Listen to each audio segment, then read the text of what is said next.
CAREFORCE ki GP ham nahet CAREFORCE CAREFORCE pathen lengam wana achan kim banga maya jong akim theina dinga pathen leng pi lei long ho ki loi khom na kara hi nahet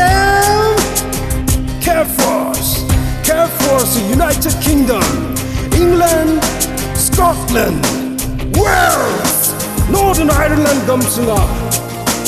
Krista hobung hon Krista meiwa thaling ta gop sang ading ta sa le lhakau pathen lo pi ki phuang gop na ding le mi hem ten pathen la thei do ta chom dik na dia ki loi khom na khala hi na hedam CAREFORCE Leisip konung lisunga khangdong lunga kolhang mi vong mi kang mi san to let me eng ten chil phebep hon Krista mina a padle a tau kumkhat man beya a pedo a na atona a hina hedam CAREFORCE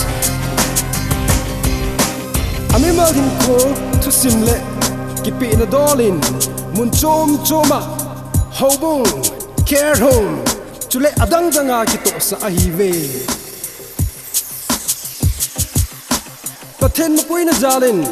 leiset gam kuchong zalen gam muna khon Manchester gam sung sel wang kholaya West Community Church muna CAREFORCE volunteering community hobung sunga tu seina lasana chule Ho khom lam kai na chan vo ka chang jing Sunday school sa pang ho jil kung in jong ka pang ji na hi Til gong to me het tu nan jong pan kalan Tao khom dia ki loi khom na neo ho jong pan kala ji na hi Ho in su thing na pha ho le office ki na jong zo thei chanin pan kalan hi Ho in kai jong na ho khom jong Kai an thing ka gom jin chule agam lei se football ngai no nammi a hi zen chapang hol a pathen thu to kilhanin football mangchan zo thei chanin pan kala na hi ichi hi keima chu sima hi keima Mangcha hauki yang bizang bang kwa kon CAREFORCE volunteering kaumin ichi ka chu sima hi CAREFORCE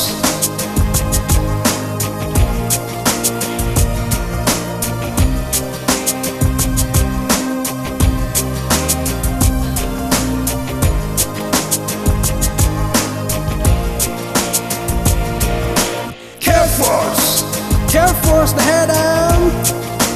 the headband on that www.careforce.co.uk